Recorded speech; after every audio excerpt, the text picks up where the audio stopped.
Oke, selamat pagi, Gaby sama siapa satu lagi? Rota pagi Pak. Rata, ya. Oke, kita mulai ya, Rata sama Gaby. Jadi hari ini kita akan pelajari cara membuat laporan yang namanya cost control itu seperti apa. Adanya nanti di bagian ini ya. Jadi di bagian ini ada satu topik namanya intertransfer. Jadi di dalam industri hotel ini, terutama di restoran ya, ada pergeseran biaya yang tadinya masuknya food kayak kopi sama teh itu masuknya di waktu diterima barang oleh receiving itu masuknya sebagai food item ya, teh dan kopi ya. Tapi ada beberapa hotel dia jualannya masuk ke beverage gitu ya. Nah berarti kan harus ditransfer cost-nya gitu ya. Begitu juga dengan wine. Mungkin wine masuknya sebagai beverage, tapi dipakai masak untuk di Chinese cuisine tuh ya, atau Chinese food itu ada menggunakan wine, di mana wine itu untuk penyedap rasa dan apa sih fragrance-nya gitu supaya dapat ya. Nah jadi waktu si wine itu ditransfer ke apa ke kitchen, ini namanya beverage for cooking ya. Nah ini kita akan mempelajari siklus dari biaya. Nah, pada hal ini kita dibatasi memang kalau di hotel 50%, 60% kan biayanya banyak kan makanan dan minuman ya. Sisanya barang-barang buat engineering, housekeeping, dan sebagainya ya. Nah, kalau kita lihat siklusnya seperti ini ya. Jadi misalnya departemen perlu barang. Dia akan membuat yang namanya purchase request atau permintaan pembelian ya. Dikirim permintaan pembelian itu biasanya ke bagian purchasing ya. Nanti purchasing akan ngirim atau cost control akan ngecek dulu barangnya ada nggak di gudang. Kalau barangnya ada di gudang baru dikeluarin. Tapi kalau barangnya sudah habis di gudang atau memang bukan barang persediaan, maka purchasing akan beli barang tersebut dari vendor atau supplier menggunakan purchase order. Nanti dia mengeluarkan purchase order. Nah, nanti vendornya akan kirim barangnya sesuai dengan yang diminta ya, stok yang di purchase order, barangnya dikirim.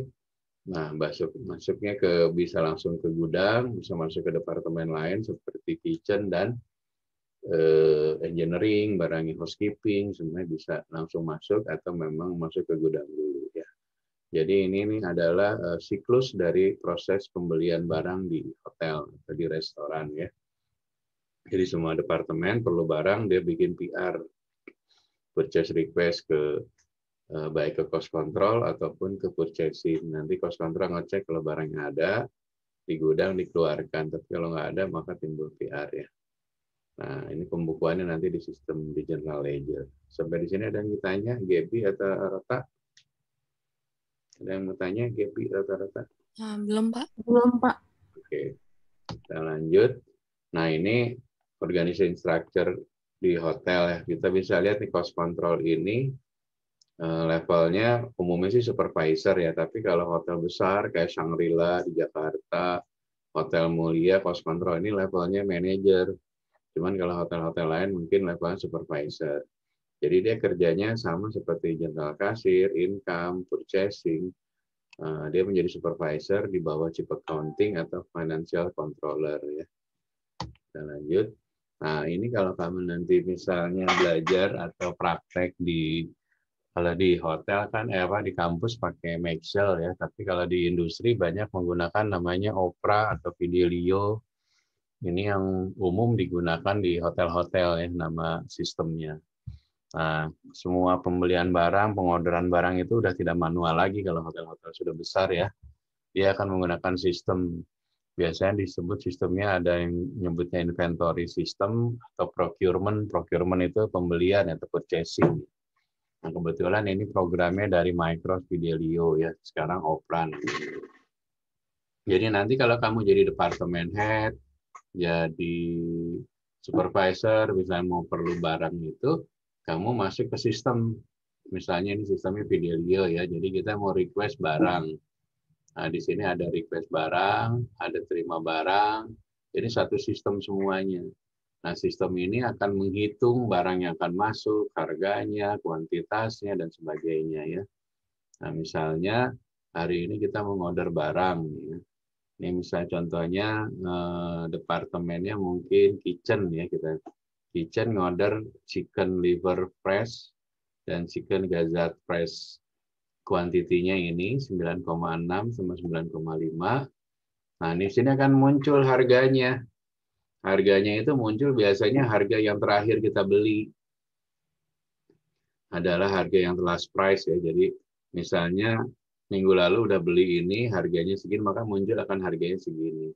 Dan sistem akan mencatat terus gitu loh. Nah, purchasing dan receiving pun tidak bisa override atau merubah harga karena nanti untuk menghindari terjadinya korupsi ya. Jadi harganya dikunci gitu ya. Kecuali memang ada supplier baru dengan harga lebih murah bisa di entry, tapi di entry-nya bukan dari bagian receiving ya, tapi bagian purchasing. Nah, ini contoh misalnya kitchen order ke purchasing untuk dibelikan ini ya, chicken liver, chicken gizzard, jumlahnya segini, maka akan muncul harganya. Nah, hari ini akan timbul cost-nya segini nih secara sistem ya. Nah, setelah dari itu, si purchasing akan print yang namanya purchase order. Ini contoh purchase order dari sistem.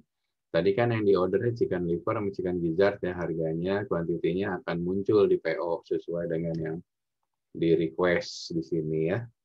Nanti muncul di PO-nya purchase order.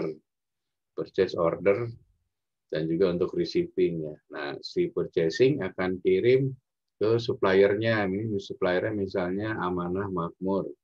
Ini nama hotelnya Novotel misalnya. Novotel Gajah Mada order untuk hari besok biasanya ya. Katakanlah ini besok ya. Barangnya ini untuk dikirim besok hari gitu ya. Jadi biasanya purchasing akan kirim PO itu di atas jam 2. Karena pagi-pagi si chef dan departemen lain bikin PR-nya, purchase request-nya, requisition untuk pembeliannya. Nah, biasanya dari jam 2 sore, jam 2 siang sampai sore itu kerjanya purchasing adalah kirim PO ke masing-masing vendor sesuai dengan barangnya ya. Nah, di sini ada yang ditanya, Gebi, Rota, satu lagi siapa tadi? Haji atau Ade, ada yang mau tanya? Sampai di sini dulu. Ada yang mau nanya? Nggak ada, saya lanjut ya. Suara saya jelas? Jelas, Pak. Oke. Nah, waktu barangnya diterima, receiving akan terima yang sesuai dengan di order tadi kan, ada chicken ini 2 ya. Nah, terus si vendor pun harus masukin tagihannya langsung, faktur ya. Tagihannya sesuai dengan jumlah barang yang dikirim dan sesuai dengan jumlah barang yang diminta oleh departemen. Jadi nggak bisa lebih. Kalau kurang memungkinkan, misalnya barangnya nggak ada 9,6 kilo, baru terkirim 8 kilo. Tapi besoknya dia harus kirim lagi tuh si vendor ini. Tapi kalau vendor ini nggak punya barangnya, purchasing harus cari lagi produk yang sama dari vendor lain ya. Nah, receiving akan terima barang, itu harus sesuai dengan PO, dengan PR, dan dengan tagihannya. Kalau angkanya sudah sama, dia bisa terima barang. Dan dia posting juga di sistem. Di sistem yang ini sama. Receiving akan posting barang sudah masuk. Nah, waktu barang sudah masuk, otomatis secara sistem sudah menjadi, barangnya sudah menjadi masuk ke persediaan atau inventory, lawannya ke hutang ya kan, bayarnya kredit ya biasanya 1 bulan, 2 minggu dan sebagainya. Jadi jurnalnya kalau di akuntansi debitnya inventory, kreditnya ke hutang ya. Nah, sudah masuk gitu. Nah, ceritanya di dalam perjalanan yang tadi saya sampaikan topik di awal kan karena intertransfer ya. Jadi ada cost yang ditransfer tadi masuknya barangnya misalnya ke kitchen gitu. Nah, sekarang kantin buat karyawan masak, jadi karyawan kan makan tiap pagi, siang dan malam gitu ya. Anak kitchen kantin akan masak. Ternyata barangnya dia nggak punya gitu. Misalnya dia mau masak daging nih, beef tenderloin lokal. Karena barangnya nggak ada, dia request minta ditransfer dari main kitchen, dari kitchen utama. Nah, nanti si chefnya, kitchen utamanya akan transfer Misalnya buat masak hari ini perlu berapa nih, 10.000 gram, 10 kilo buat masak ke kantin. Nah, si chef harus bikinin ini, nanti kantin juga terima barangnya ini. Nah, jadi tadinya yang cost-nya lari ke kitchen dipindahkan, ditransfer ke kantin. Ya. Ini yang namanya intertransfer form. Jadi di dalam hotel atau restoran akan terjadi intertransfer. Jadi barang masuk ke kitchen, itu food ya, terus mungkin dipakai di bar, jadi food to bar, atau barang masuk ke housekeeping, atau barang masuk ke kitchen food gitu, tapi buat dikirim buat fruit buat tamu gitu ya misalnya, welcome fruit. Nah itu ditransfer dari cost-nya kitchen pindah ke rooms, ke housekeeping atau FO gitu ya. Sampai di sini ada yang mau nanya untuk intertransfer? Nggak ada, saya lanjut ya. Nah, secara sistem sama. Nanti kan itu tadi manualnya, terus sistemnya juga akan diposting oleh departemen tadi yang minta adalah si kantin ya. Kantin akan minta transfer misalnya ini dari coffee shop pindah ke banket atau tadi misalnya dari main kitchen pindah ke staff kantin gitu ya. Nah, ini diposting. Nanti cost control akan memindahkan biaya ini secara by system. Secara by system ini biayanya akan berubah, yang tadinya masuk di coffee shop, ini namanya coffee shopnya, pindah ke banket ya. Kita lanjut. Nah, ini yang akan dikerjakan setiap hari kalau kita jadi cost control di hotel ya. Setiap hari kita akan menghitung berapa sih biaya yang masuk ke kitchen, berapa yang dipakai buat masak buat tamu, berapa yang ditransfer ke kantin, berapa ditransfer ke rooms, ini fruit basket yang tadi saya sampaikan ya. Jadi kita misalnya ada tamu VIP, kita kasih fruit basket. Nah, cost-nya itu pindah tadinya di kitchen kan, masuknya awalnya di kitchen, ditransfer ke rooms nih. Nah, ini komplementari kalau kita misalnya ada tamu yang kita kasih komplimen ya, atau kasih free, itu juga sama harus dikeluarkan dari cost-nya kitchen. Karena ini bukan ada revenue-nya, jadinya pindah jadi biaya.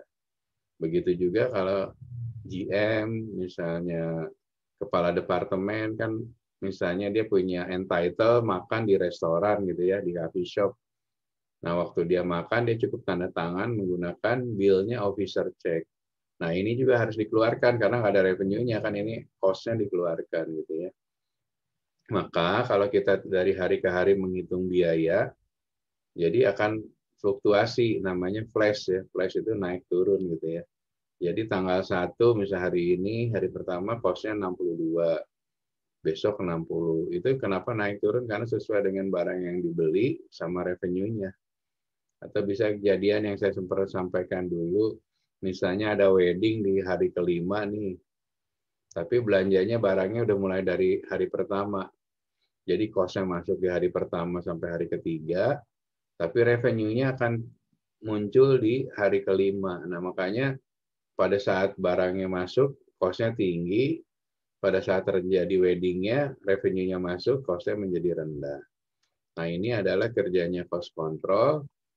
Setiap hari ya, setiap hari jam 10 dia harus kirim report ini ke executive chef, ke GM, juga kirim ke F&B director atau F&B manager untuk mereka mengkontrol berapa cost-nya dari hari ke hari gitu ya.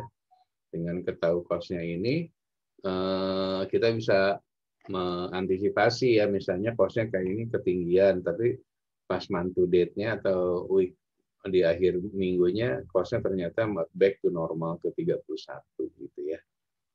Sampai di sini ada yang mau tanya nggak?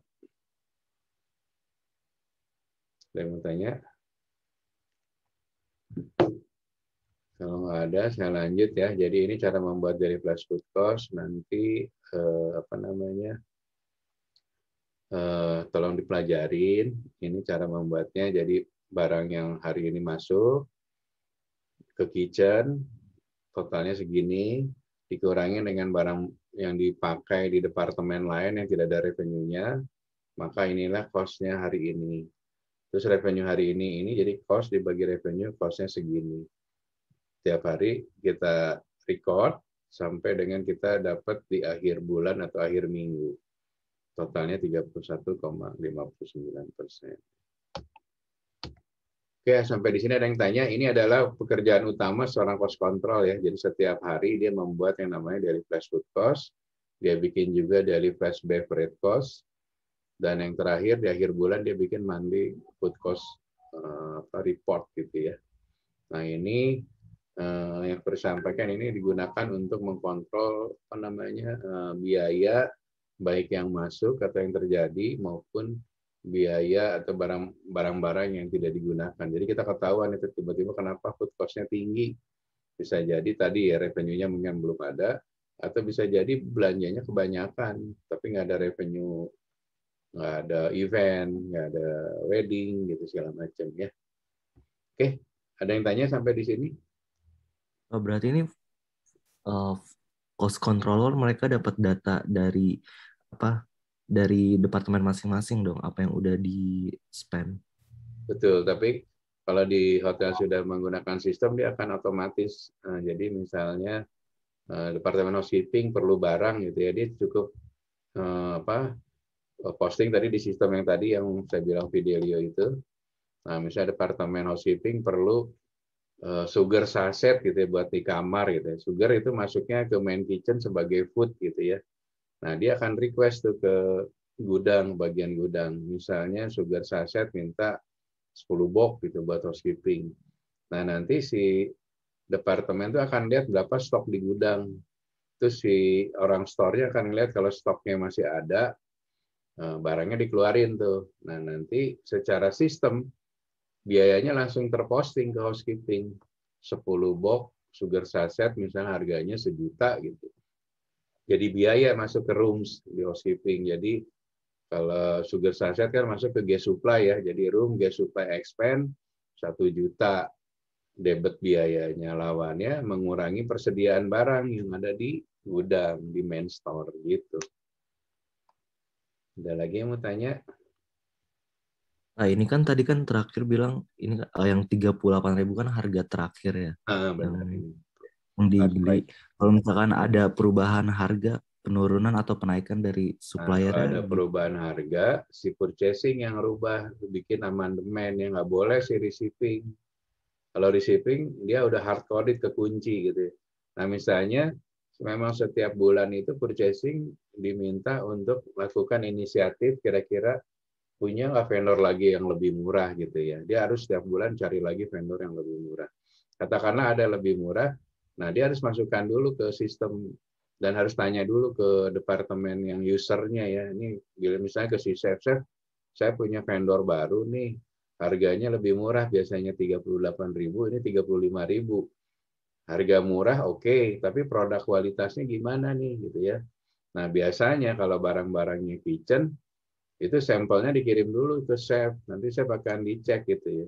Bisa jadi harganya lebih murah tapi produknya kualitasnya kurang bagus.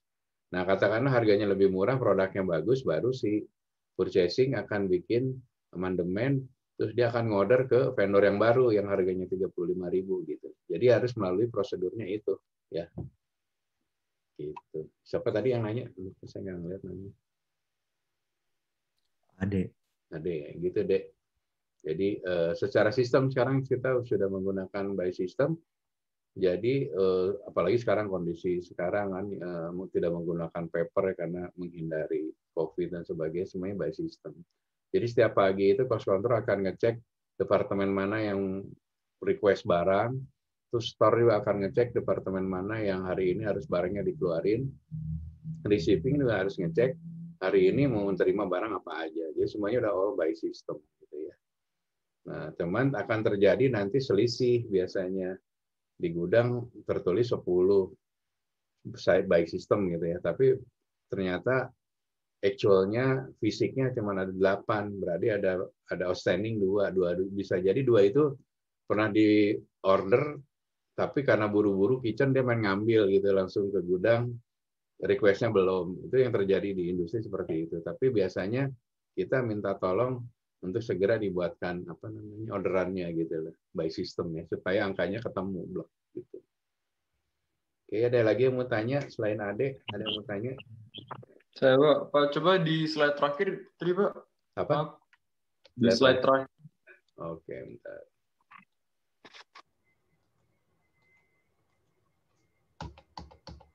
ini ya. Iya Pak, itu tadi cara ngitungnya gimana Pak? Ini ada gross food consumption-nya 58 juta sekian. Terus ntar kata Bapak dikurangin apa-apa tadi? Terus totalnya yang mana Pak tadi?